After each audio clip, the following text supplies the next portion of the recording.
Today's True Talk guest is Eric Schmidt. Eric left the car business in 2019, joined FFL full-time as a life insurance producer, hit Hall of Fame his first year with 472,000 sold. Always the urge and always the pressure of looking to try to find a different opportunity that was going to allow me to, make a lateral transition financially with the opportunities for gain, but control my own schedule. Typically in life, you can't find those opportunities, but with what Sean built here, it is an opportunity. Yeah, absolutely.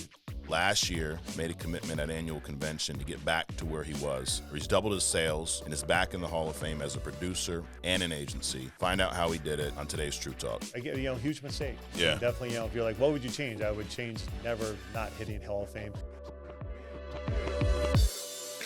Hey, dude, you hit Hall of Fame again this year, bro. Yes, You're that was the goal coming into it, man. Yeah. So you joined us in 2019. Yes. Right? You were selling cars, or you're in the car business at that point. Transitioned over. You joined us, what was it, April? Well, I passed my exam December of 18. Okay. And then was doing both vehicles and this, and then started full-time in April of 19. Okay. Yeah. April 19 started full-time. And you hit Hall of Fame in 19. You Correct. finished, it was 472,000 part-time. Full-time. Yeah, full-time. That's a good point because, people go, oh, can you do this part-time? No. Yeah. You could have another full-time job and do this as another full-time job. You have two jobs, but part-time efforts here will put you out of business. Is that fair? Oh, 100%. And you were working your ass off. Not that you're not now, but you were working that full-time job because you couldn't just stop. Correct. Kids, wife, raising a family, getting money coming in. You weren't working at, you weren't working, getting paid $50,000 a year. You were making some money, taking care of your family. And it wasn't a regular 8 to 4, 9 to 5, 10 to 6 job. It was sales. It was commission sales. Yeah. What was your schedule like back then, for the car business? The car business, I left the house at 7, on Monday, got home at 6, before life insurance. Yep. Tuesday and Wednesday, it was, bell to bell, 7 till the last customer left. I got home 9, 10 o'clock. That was on Tuesday, Wednesday. Thursday was my scheduled day off. And so that's the day that doctors, haircuts, anything going on, kids, family life. Friday was 7 till 6. Yeah. Saturday was 7 till the last client left. And then 1 or 2 Sundays a month. Got it. Yeah. So pretty much every hour of the day. Yeah. It was a 70 to 80 hour week job. Yeah. Plus, the phones, they're with you. So when you're in charge of liquidating, procuring cars, hiring, firing, contracts in transit, what's going on with the manufacturers, ordering vehicles, all that stuff. So it's an everyday. Nonstop. Yeah, nonstop. You were in the car business at that point for how long total? 23 years. 23 years. Yeah. And you people watch this wow, 23 years in the business. You worked your way. You started off as a salesman. Yeah, I was a brochure manager. So you weren't even selling yet. No, I started in sales. Okay. But yeah, they made me in charge of the brochures. So that was my big title. I was a brochure manager. Nice. And what was the highest level you worked your way up to? General manager. General manager, and that was right at the end. Correct. Yeah. Yep. People watching this that are not in this business would think, well, why the hell would you walk away from that, right? You're making decent money, right? Yeah, I was making close to $300,000 W-2. Yep, supporting your family, you have 3 kids? Yep, all teenagers now, 3 kids, yeah. Yep. So to ask you the question, they're probably thinking, why would you walk away from that? Yeah, we just said it, right? 3 children. I've been married almost, going on 28 years, so, I was working 45 minutes away from the home at that last dealership I was at. So there was no getting back. So if there was something going on at home, either I was leaving the dealership for the day or I was there for the day. Got it. Now, obviously emergencies, but it would have to be a big emergency. So when you have children that are doing dance, doing lacrosse, doing basketball, doing volleyball, doing football, all at a fairly high level. Yeah. And I don't want to miss everything. I missed a lot when they were brand new babies. Because they probably wouldn't have remembered it anyway. But once they start getting 10, 12, 15, 16, 18 years old, you're like, I don't want to miss all this stuff. Nor, none of them can drive up till they're 16 and a half or 17 or whatever. Right. So Carrie's doing all the transportation. And so it was putting a lot of emotional pressure on our relationship. Yeah. The ups and downs of the car business are severe. You have the best month ever, and then you start right over. There's no renewals. There's no residuals. There's no real book of business in the car business. Yes, there are your clients, but they're in a 3-year lease. They're in a 6-year lease. Right, they're not going to buy a car every month. Exactly. Nor are they, referrals. not everyone needs a car. Correct. Sean has said that so many times. I mean, there's a lot of other options. Yeah. But, if I didn't find a way to get out of that business, there would have been some permanent damage in my family. In my family. Again, I'm not trying to hype it up, but it is what it is. I mean, and I wanted to be number one. I am, very, very competitive, and I'm not just going to be your average car guy. Right. So that was always the urge and always the pressure of looking to try to find a different opportunity that was going to allow me to, make a lateral transition financially with the opportunities for gain, but control my own schedule, which is people like, oh yeah, you want your cake and eat it too, which, typically in life you can't find those opportunities. Right. But, with what Sean built here, it is an opportunity. Yeah, absolutely. And you still got to make sacrifices. Like, we're not saying, hey, you come here, you don't work, and all of a sudden you make $300 grand. It's not how it works. No. But you have a lot more control over your schedule. Yeah, with 168 hours in a week, you control, you're going to sleep for 30, 40, you're going to,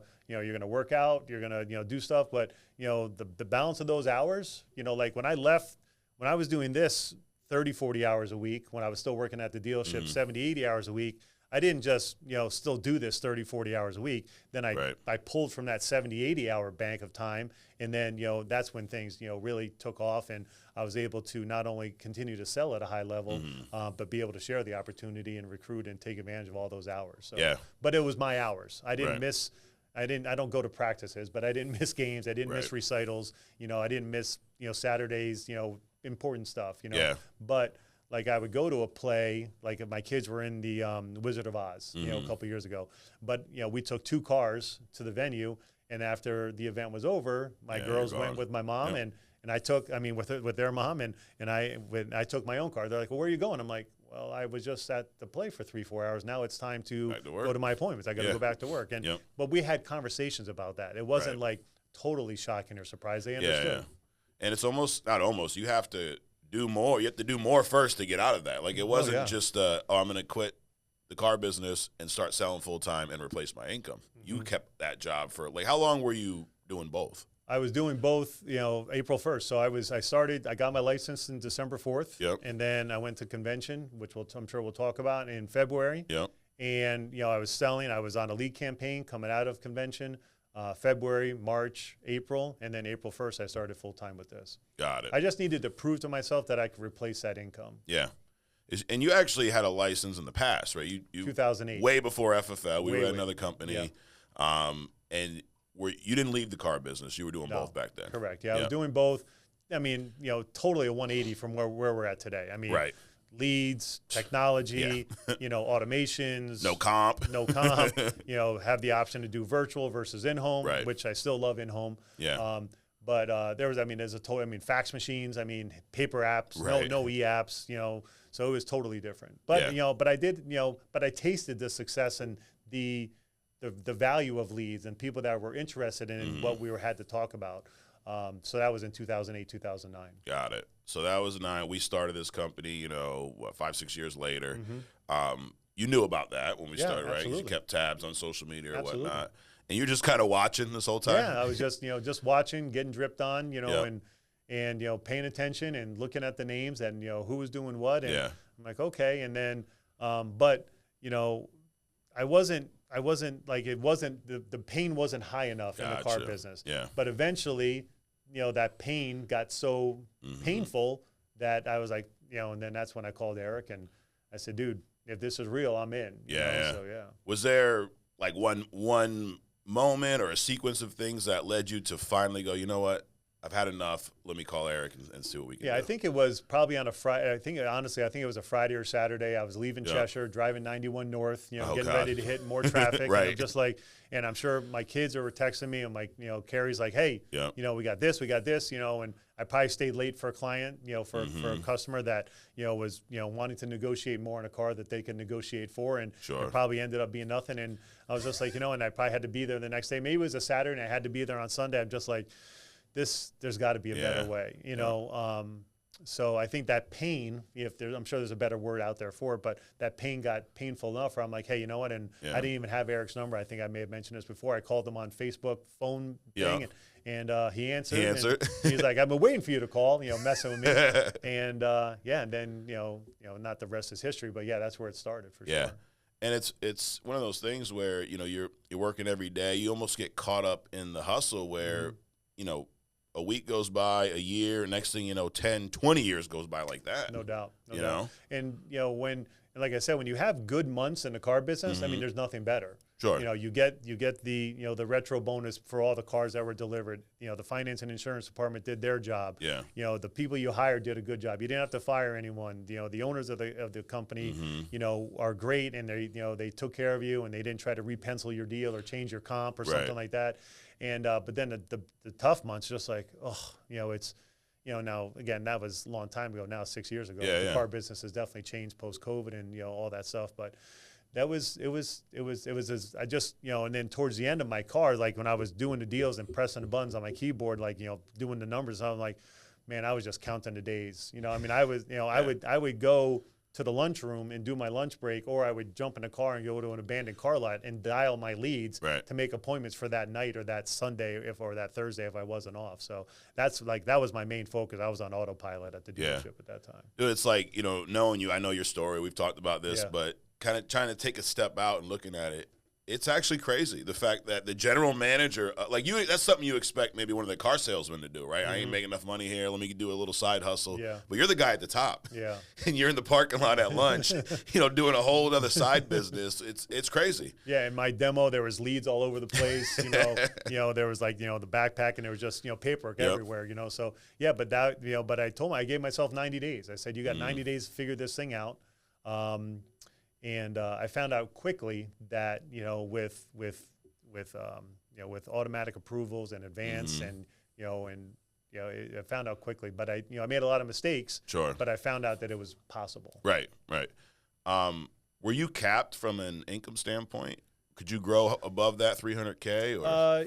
Yes and no, right? Because, you know, I'm not in control of how much inventory we're going to get. I'm not in control of gas prices, economy, interest rates. Okay. You know, there's things that I'm not in control of, right? How much advertising we're going to do, right? So, so we have a BDC at the dealership, a business development center. So all the ads you see on TV, those people call in, they ask about a car, you invite them in. So yes and no. So if I had, if spending was limitless, or unlimited, then obviously it would be an unlimited earning potential. Got it. But there's built-in caps. Okay. For sure, There's some wiggle room, but I mean, it's not like you could go from making 300 to $1 million a year. Yeah, I couldn't go from 3 to 6 in 12 months like you could do in other opportunities like this one. Yeah. Yep.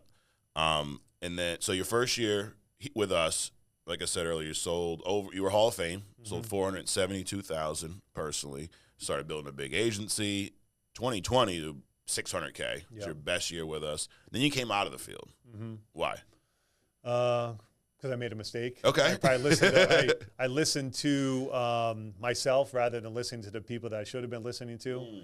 I was still bringing in income. I mean, we say out of the field, but I was still selling, but not at your normal level. Not at a Hall of Fame pace. Gotcha. Where honestly, if you're going to build this at a hall, if you're going to build and not want to have to sell life insurance for the rest of your life, you're going to want to continue to sell at a very high level because you don't ever want to be in a position of no.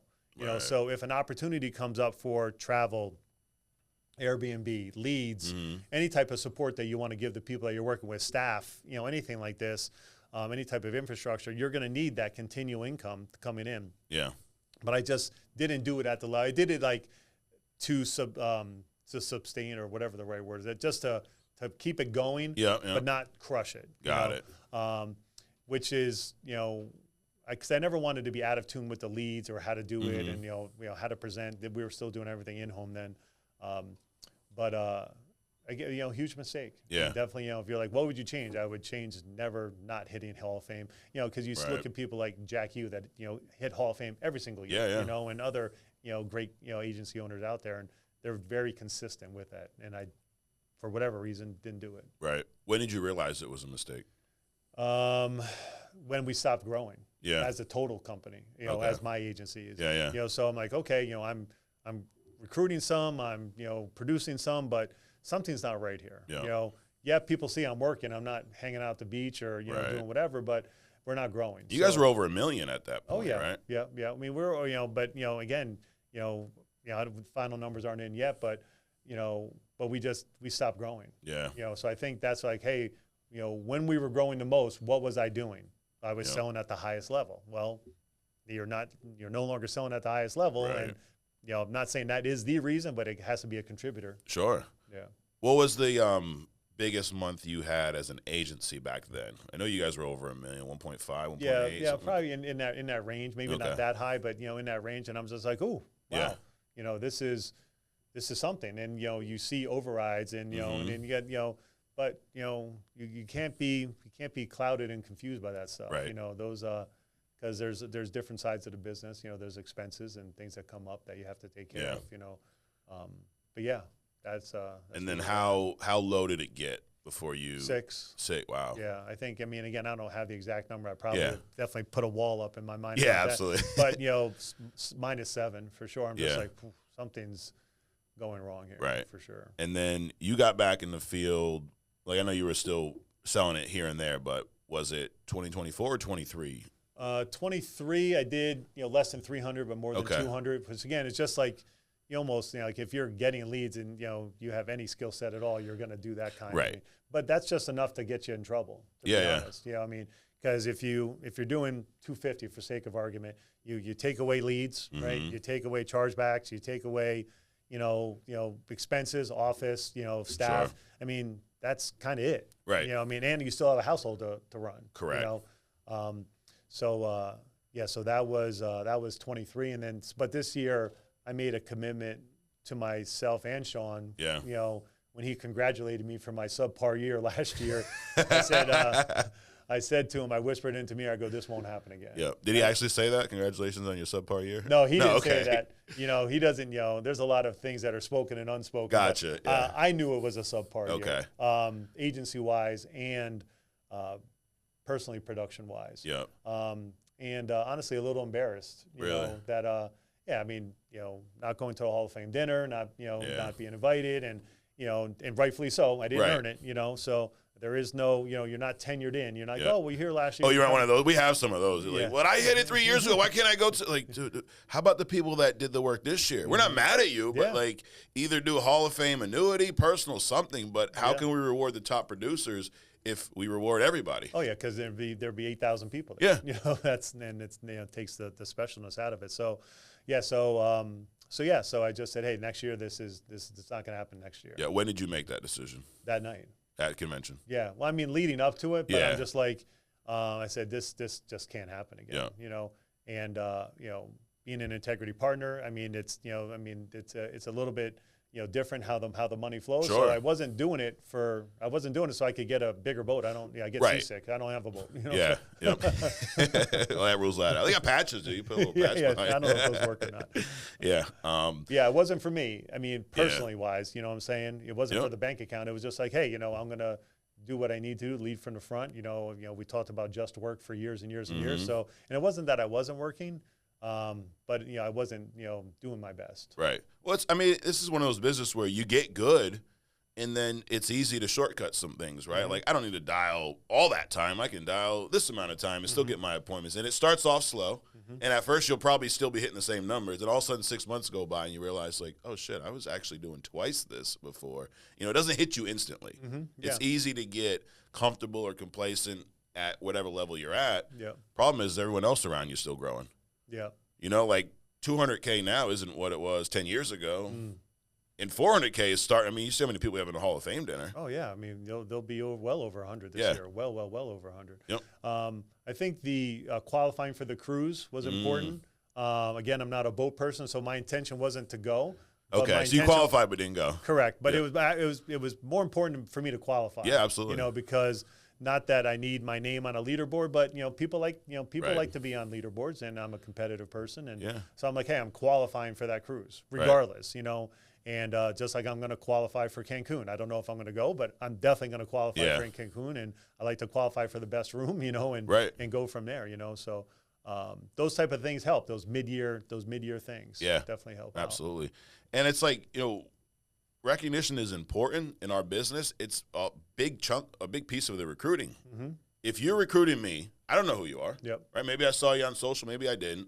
I call in, I'm talking to your staff, and they're telling me about, oh, yeah, this guy Eric Schmidt. And And I go, okay, well, what does he do? Oh, he doesn't really sell. Yeah. Oh, really? Why not? Oh, well, he used to years ago, but he's like, never been a top guy, but he's a really good trainer. Am I going to be excited about joining your company and learning how to sell? Probably what I was going to do is like, okay, well, let me go see if there's someone like Eric that is exactly what I really want, what Correct. I really need, a mentor that's at the top, Yep. But then the story that, your staff could tell is, he's a Hall of Fame guy 3 times now. He sold over $2 million since he's been in the insurance business personally. Mm-hmm. And this past year, you hit personal Hall of Fame and agency for the first time. Yeah, first time. How's that feel? Oh, it was awesome. Yeah. It was awesome. And when you see very few different colored jackets there on Thursday night or Friday night, whatever night that is. Yeah. It's like, okay, let me go reach and grab for that. And right. and I had confidence we could get there on the agency level. We have 300 active agents, that are out there working really hard, providing for their families and protecting families. I don't think I could have screwed that up, but if you don't keep your eye on 40K a month, 40 families a month in the personal production side, and you don't stay consistent with your office, your dialing, your leads, that can slip away real fast. And all of a sudden you're like, oh my gosh, it's November. Right. And I'm at, 302 families for the year. Yeah. It's like, oh boy, I'm this is getting almost out of reach. Right. You know what I'm saying? Absolutely. So, so that was awesome. It feels really, really good. Final numbers aren't out, but it feels really, really good. Yeah. What was your best month as an agency this year? As an agency this year, I think we probably got close to our best month ever. Really? Which is in that mid 1.15, 1.5, something like That's that. Awesome. Yeah, so it's okay. Hey, things are going in the right direction, and I think I don't have the exact number, but I think we probably have somewhere close to 15 to 20 Hall of Fame agents. That's awesome. In our agency this year, which is amazing, right? Yeah. And next year is to get Hall of Fame agencies, that I work with there, and double the amount of Hall of Fame producers that come up next year. And but yeah, that felt really good. Yeah. Are you still in the home or virtual? I'm 100% virtual now. Yeah. Now, if it's convenient or if it's a book of business, and I live in Connecticut, as a lot of people know, but if I have to go down to Middletown or go down to New London County, here where the office is, I have clients all over the region. I kind of want to see those people. Yeah. I used to do a lot of mortgage protection. So those people bought houses brand new, or they bought them, as a fixer-upper. I like to go back and visit them and say, hey, I remember when, there was a wall there, and, we were doing this on cardboard boxes. Right. I like those visits, but virtual is now, everything. And I help people in every state, which I love doing. I like talking to people in Kansas and Nevada and Oregon, I love that. I love to be able to work at those weird hours, right? Yeah. 7 a.m., or whatever. 10 p.m. here is 7 p.m. in Oregon, so. Yep. When did you transition to virtual? And are yours like Zoom virtual or telesales? Telesales, okay. Yeah. I mean, if it's an IUL, right, and we need to, have a little bit deeper conversation on what that looks like as far as their life insurance retirement plan, we need to kind of unfold that. If I do know they have an iPhone, I have an iPhone. I do try to go FaceTime right away. Okay. So if I send them, when I send them my credentials, if it comes up blue, I know you're an Android guy, Mike, but if it comes up blue, I like to hang up on me. No. I like to say, hey, let's go on FaceTime real quick. Okay. One of our partners introduced me to a new software where I can, because Zoom sometimes is challenging for people, absolutely. but there's some other software packages out there which are free that you can just literally just send them a code and they can turn and they can see your screen, they can see your picture. I forget, someone who was here recently was telling us about that. That's awesome. Yeah, it's really cool. It's super easy. They have to and I can see what they see. So as they're moving their screen, I can see what they're seeing. And if I'm talking about something lower on their screen, I'm like, and I still see them, I'm like, hey, you got to move. Scroll down. Yeah. I'm like, and I said, I can't see what you're looking at. Yeah. But I do FaceTime right away, so I don't do barely any Zooms. Yeah. Because it's just, a little clunky for, especially if they don't have the technology, I do a lot of work with a lot of seniors. Okay. So 50, 60, 70 plus. When did you make that switch to telesales? This year. This year. Yeah, December. So prior to this year, when you were selling a couple $100,000 a year, you were still in the field. I was still doing in the field. I mean, and to be honest, and Ronnie Salem and Mahmoud Nasser, those guys helped me with telesales. Really? Because I was 100% They're awesome. lost. Yeah, we had Ronnie up a few months back. Yeah, I was 100% lost, and I was like, not that I'm going to quit 'cause I'm not going anywhere, Yeah. but I'm just like, dude, I can't figure this out. I can't figure it out. And I spent hours with those guys, you know, listening to their tone, their voice inflection, you know, like, hey, this is how we're doing it. You know, talking with the client, you know, this is our, you know, and I followed the script. I didn't vary from the script. Yeah. You know, I ad-libbed where I had to if I was waiting for the internet or something like that. But like, you know, Ronnie and Nasser, I mean, those guys, you know, and you know, Zach put me onto them. Yeah, He put me onto those guys, and thankfully, and Wiley, you know, thankfully those guys put me onto those guys because I was lost. You know, so now there's dozens and hundreds of people that do this, you know, telesales at a super high level, and there's so many trainings out there. But at that time, I was like, well, here I am, you know, I've done Hall of Fame, you know, I've been with the company for a minute.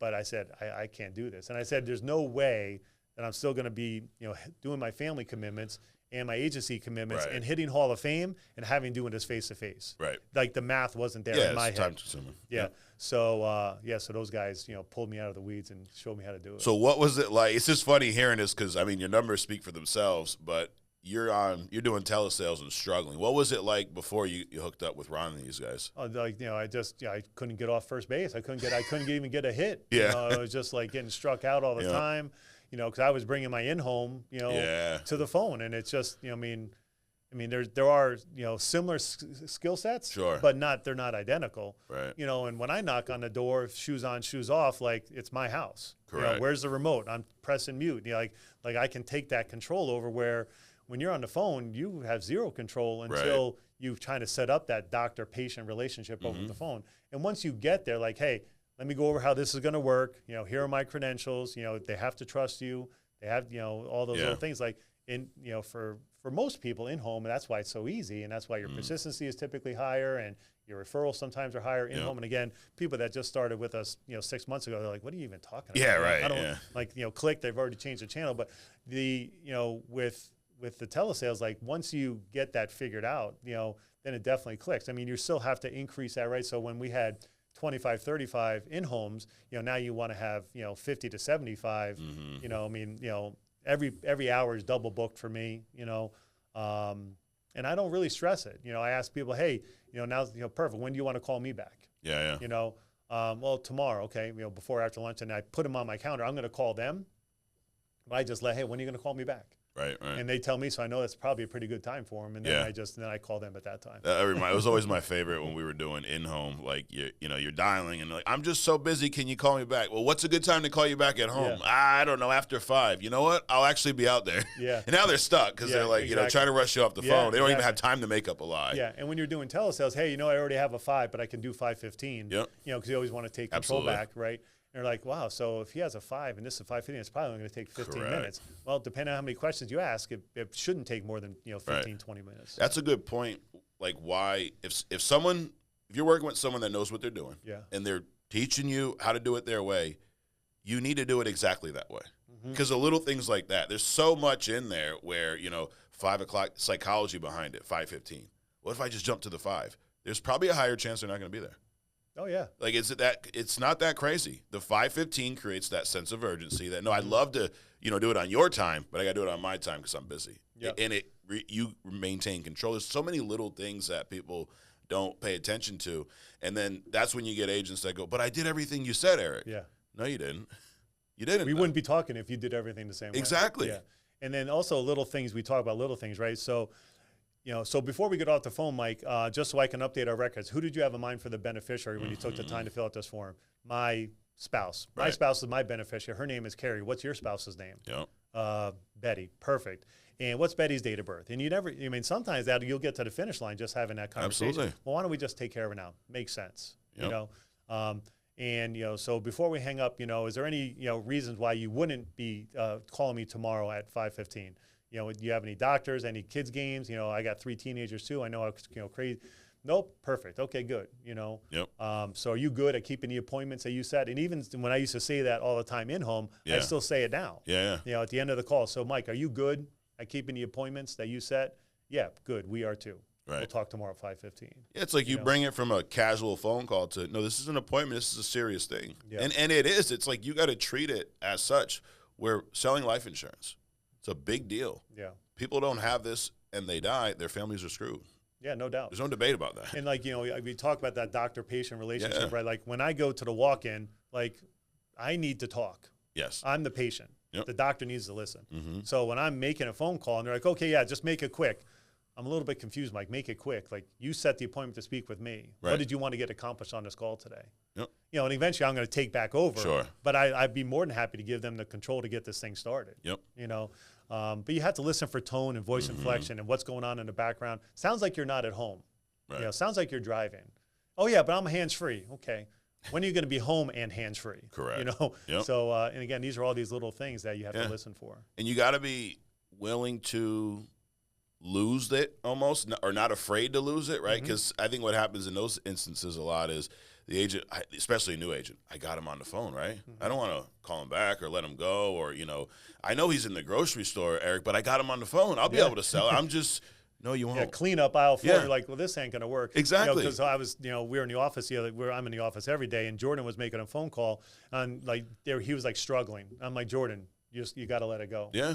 We're going to revisit. Sure. But like if they're going through an e-application and for whatever reason, like the technology of their flip phone or whatever they're on, I'm like, Jordan, we got to let it go. We're going to come back, but for this client, we want to get them protected now. Right. But they're going to get so frustrated on this phone call that we're not going to be able to and you're not going to get to the finish line right now. Right. So, hey, let's set up a call. Maybe her daughter visits once a week, and next time the daughter's there, they can help with the text message or the pop-up blocker or whatever's going on. Yeah. So, again, like, you're like, well, we had him on the phone. I'm like, yeah, I know, but we're not going to get there. Right.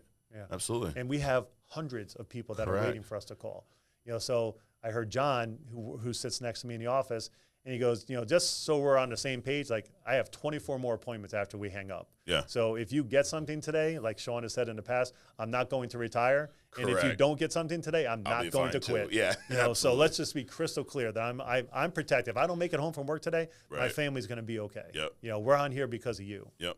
And I think that's something that is easy to say and live to when you're there.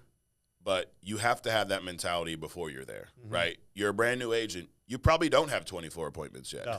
You probably do need that sale. Let's be honest. People don't come to us they don't come to us wealthy and just like, Eric, I'm bored. I just want to sell life insurance in my downtime. Yeah. I've not met that agent yet. Yeah. They usually come to us in a situation like yours where it's they're trying to buy back time or they have no money. They don't come to us just, I was on my yacht all weekend, Eric, and figured I had a lot of downtime and I think I should become an agent. And if that person ever does come into my life, it typically doesn't work out. Correct. Yeah, absolutely.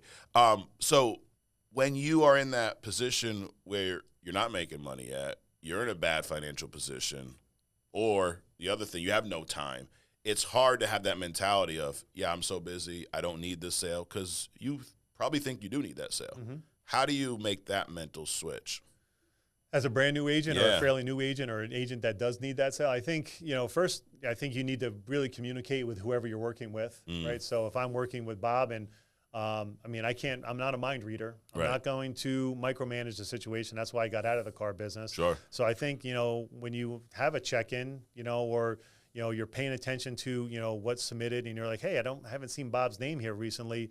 Let me reach out to Bob and just say, hey, Bob, whatever the situation is, but, and then say, hey, new dude, I used to suck at this thing. And I share my telesales story. I'm like, dude, I know you're trying to do this thing's telesales, but what got me over was spending an obscene amount of time talking to people that are already doing really good at it. Right. And being on the Zooms and unmuting on Zooms and turning my camera on Zooms, right? So we're on these Zooms, with 20, 30 people and half the people's cameras are off. No one ever unmutes.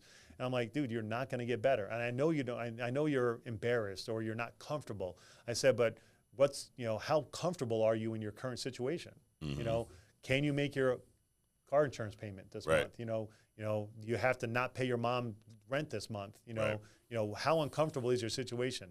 Well, it's pretty uncomfortable. I'm like, dude, then turn your camera on and unmute when you have someone on the phone. Yeah. Because now when people come to the office, and we had a half a dozen people there yesterday, like I can hear what's going on. Right. And I'm like, hey, that's not right. And I can say things, and they'll say, and then like I'll say, and who's the beneficiary? Like we need to extract the beneficiary information out really early, because that's the only reason they filled out the form. Right. They didn't fill out the form for themselves. Correct. They're going to die. They're not going to have any return on that investment. Yep.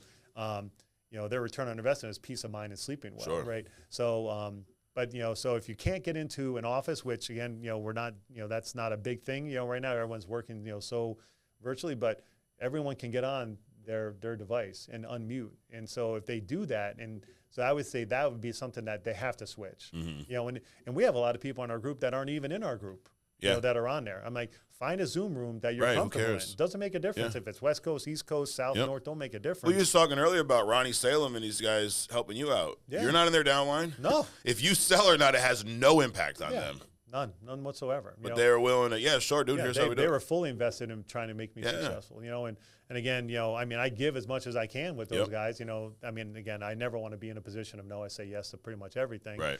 So I think, get to an office, get to, the Ignite events when we have them, right? We have a huge event coming up, this month. This is where you're going to, like, you don't have to be successful, to go to convention. Right. But, most successful people that come out of, went to convention. And there's probably, Grady says it a much better way than I do. Yeah. But, that's where you're going to get those skill sets, and that's, it's 2.5 days of solid, just, and you're going to find someone that, hey, you know what, I connect with that person. Yeah. Man, woman, age, doesn't make a difference, ethnicity. I connect with that person. And they're on stage. They're one of the 100, 200 presenters that we have. I'm going to find a way to connect with that person. I'm going to ask them these 2 or 3 questions. And you got to go into it with an open mind because you never know what you're going to get out of the event, right? We talk about 2 specific conventions for you. One, the first one, where you got your license in December, you're messing around part-time a little bit, then you go to convention. What changed? What was the big takeaway from that convention for you?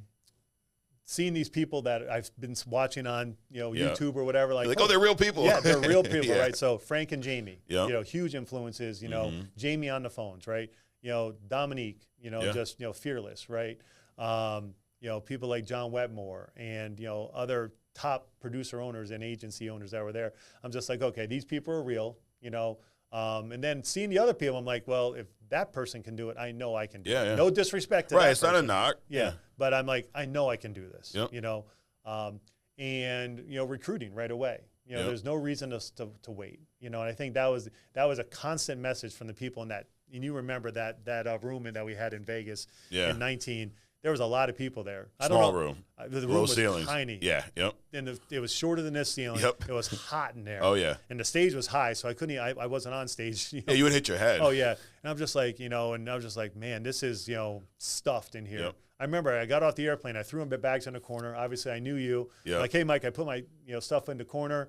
And that was it. And you guys, there was lines. That's why you want to be registered prior to. We've learned a lot over the years. Absolutely. Right? But that was that was big, and that's where I started my first lead campaign, and it made it real for me. I said, you know what, this is a real thing. And again, there was a couple thousand people there, or whatever it was that year, but I was like, this is a real thing. This is something I can really, I think I can do. So I left there with a lot of confidence. I bet. Because I saw the other people that were doing it. They were talking about their Americo bonus and how they spent it, and some people, I'm like, there's no way they spent that much on all that stuff, but somehow they said they did. And I was like, hey, what I think this is going to be a good fit for me. And I left there with contacts, and I left there with information. Well, you went with an open mind. 100%. And then I think that's easy the first time, but think about this past convention. You'd been successful. You hit Hall of Fame. You built an agency. You did the integrity deal. You did all these things, right? And then it didn't go the way you wanted it to go. And now you're at this event. And was there any part of you like, do I really need this event? Like, I've been here all this time. Did that ever seep in or no? Never with the national convention. Okay. Never with like a big Ignite event. If I'm encouraged or invited, or I sometimes, like we said, sometimes the convention needs you. Yeah. Sometimes you need the convention. Where were you at mindset wise going into last event? Oh, I definitely needed it. Yeah. You knew you needed it. There was no confusion. Yeah. Yeah, no confusion. But you didn't know what your takeaway, like you didn't know that you were going to feel that way about not going to the Hall of Fame dinner, and then, you know what, I'm going to hit it next year. Yeah. I knew I wasn't, I didn't earn it. So I was like, okay, it's going to be weird. I left my red jacket at home. Yeah. And I was like, though I could have brought it, right. But I'm like, all right, this is going to feel weird. And, but it's good for this to be uncomfortable. Yeah. I need to feel this. It's like, if you're on a team that went, 12-2, and then you go on a team that's 2-12, like, hey, you know what? We're going to have to work out harder this off season. We're going to have to do these things, So I think, I definitely, I've never not considered not going. Right. Because I just know how impactful it is. Got it. And like I said, and there's a lot of, agents that I work with across the country. I haven't even met them for the first time. There's people that, Sure. that we recruited and joined our agency in the last 30 days that are going to be there. That's huge. I don't jet set. I don't get on planes every week and fly around the country. Some people do, and I think that's great. I just don't. Yeah. Not that I can't. It's just, I don't, Right. So that's important for me to connect with those people. Let me ask you this, honestly, not that you would lie to me, but honestly, if you did not attend convention this past year, would you have hit Hall of Fame in 2024? Obviously, you never know, right? But I can't imagine I would have had, because I needed to smell it and feel it and be around it, right? So no, no, because again, financially, right? And again, I don't know, how we can, how we can talk about that. Maybe you can talk about better. But like when I sell policies, it's not for my family. It's right. Yeah, you're running a company. Yeah, it's for the overrides, the commissions. They go to the agency. Correct. So it's not for me. Now it was for me mentally. Sure. Right. And when, like you said, if we're recruiting someone or someone's here, it's like, well, why would I want to work with this person? Right. Well, this is what I can do, and this is what I'm currently doing. I know what's happening. I know what's going on in the world of leads. I know what's going on in the world. I know the new select application. I know how to get through the applications. I know when to pivot to this or that. Yep. I know what's going on in the world as far as the phones are concerned, what's working, what's not working, what you probably should not say and what you probably should say to gain, for all that control and stuff. But hitting Hall of Fame in 24 without going to the 23 convention in February just a few months ago, it's amazing how fast it goes. Yeah, absolutely. I just don't think I would have had it in me. I don't think so either. Yeah. It's almost like it's the pain of pulling that Band-Aid back, right? Like you knew you missed Hall of Fame. Like you said, you left your jacket. Yeah. But something about being there, knowing like, dude, in 10 minutes, the Hall of Fame dinner starts.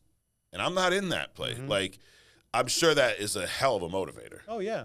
Yeah, because in 22, when I was there for Agency Hall of Fame, I was like, hey, I'm around my peers. Right. I'm with all the women and men that are, whether I've never met them before. Yep. I can't remember his name right now, but I met this young guy, real tall guy, I can't remember his name right now. And I had the opportunity to connect with him, which I would have never been able to have that opportunity. So it's just that next level of being able to connect with people. And that wouldn't have happened this year without experiencing not having it last year. You know what I love about you, Eric? A lot of things. But one, your mindset and your accountability. Because there's a lot of people that I know, I've been in this business a long time, that have done the same thing as you. Hit numbers, successful, drop down. But what they didn't do when they dropped down, they didn't own it. They blamed, I don't know, Sean, the company, the change, this carrier, the bonus, whatever. The Cancun, it's somebody else's fault, right? That we changed something, and that's why I didn't do it. Hey, if you say that, believe it, you're going to believe it. Yeah, sure. Or, I don't know about you, but I've learned in this business and sales that it's much easier to just look at yourself first. Oh, yeah. Even sometimes you could have a good argument that maybe we did something. Maybe the carrier did something. Sure, but you can't fix that. I can't fix what Americo does with their products, the underwriting, whatever. I can't fix any of that, but I can change my habits, my behaviors. Yeah, my disciplines. Yeah, sure. Which is what you did. Yeah. So congratulations on hitting Hall of Fame again. Appreciate you, man. Absolutely. Appreciate you, dude. And you actually. I got a lot of help. You did. A lot of help. Yeah, well, that's what big team's for, right? Yeah. And I love that you came here. If you remember, I don't remember exactly what month, but I asked you, put you on the spot. You said you were going to hit it this year. Yeah. And I did tell you hit it, we'll have you back. So yes. we both are both men's of our word, if that even makes sense. Yes. I'm going to wrap up, Eric. This is a new segment we added since the last time you've been here, true or false. True or false. So I'm going to rapid fire a handful of things that we hear from clients, agents, people say on the internet. Let's go. And you're just going to let me know simply if they're true or false, okay? So the first one, being in sales without leads is like running through traffic blindfolded. True. Okay. Top producers don't go through rejection with clients. 100% false. Selling door to door is harder than selling off of leads. True. It's impossible to get affordable life insurance with pre-existing health conditions. False. Life insurance is too expensive. False. Anybody can do this. False. False. And last but not least, you need to have experience to be successful. Oh, no, false. False. There you go. We'll touch on one real quick. Anybody can do this. You hesitated because, well, let me tell you, this is why I think you hesitated, because you don't need any specific background or skill set to do this. Yeah. So you could look at it, well, anybody could, but most people would not. Yeah, so if you're able to, at this point, really just dial and talk on the phone, yep, or use some type of device to talk for you on the phone. Like if you have problems with your voice and you can't communicate, there are ways to communicate right with that. So if you have those abilities, right, if you're living and breathing, you can potentially do this, yep, but it takes a lot of sacrifice and dedication to even do this at a marginal level. Absolutely. So to have that discipline and the desires and the dedications to do this and the buy-in from the people in your family, whether, Jordan, he's 19 years old, 20 years old. He's with, he drives an hour and a half every day from Seekonk to Ellington to the office. And he's working his tail off, and he's like, I know I'm making mistakes. I just need more reps, and he's there. And but yeah, it's something that, a lot of people can do. And I think, I'm doing a poor job of sharing it with more people. Because there are so many people out there that are challenging, are getting challenged with what's going on in the world, and maybe being a little picky and choosy with what they're doing. But this is something that, with the right guidance, and people, and not the guidance from me, but listening to here, go to FFLYouTube.com, and there's about 5,000 videos. Absolutely. That, even from Wetmore in 2018 talking about selling mortgage protection to seniors. Still applicable. Oh yeah, I share that weekly with people. Yeah. So there's amazing opportunities. Yeah. There. So I think that the best way to describe this business does not discriminate, but it's on you. And most people are unwilling to do the things that you've done and hundreds and thousands of other people have done. Yeah. Most people are unwilling to sacrifice that. Yeah, and they're so comfortable with being uncomfortable. Correct. Not just like when I got out of the car business, right? Like how we kind of started this thing. Yep. Like when is the pain going to get so painful that you're going to make some type of decision, right? How out of shape do you need to be before you start making some better healthy decisions for your life? Absolutely. Yep. So, well, dude, I appreciate you coming up, doing this. Well, coming down, I guess. Yeah. You guys may have seen this belt here on the Open. No, this is not. I did not pin The Rock at the Raw on Netflix this past week and win the belt. It's not what happened. I know it's probably what you thought happened. Initially, that's what I did. Yeah, absolutely. But this is the belt for the #1 producer, which we're going to hand out at annual conventions. It's probably the best belt we've ever had. Now, it's heavy as hell. Oh, it's heavy as hell. And I'm a big WWE wrestling fan, so this is that old school big gold belt. So, and we actually had it done by Belts by Dan, who does a lot of these replicas and stuff. Cool. Yeah, so this is awesome. Can't wait to hand it out to the #1 producer. You want to find out who that is, go to FFLconvention.com. Get your ticket now. You're registered. You'll be there. VIP sold out. Yep. Premier sold out. There's still some general admission left, so get on those as soon as possible. Stay tuned. Friday, we're going to have Eric Schmidt on TNL. Okay. And we're going to be talking about the biggest. So we talked a little bit about your telesales transition. Yep. One thing I didn't ask you here, which we're going to talk about there, is what were those big things that you changed to go from not being able to sell to hitting Hall of Fame virtual telesales. So check that out Friday. Thanks for joining. Hit subscribe if you haven't already. Share this with your agents, and we'll see you in Irving, Texas in a few weeks. Thanks for joining us.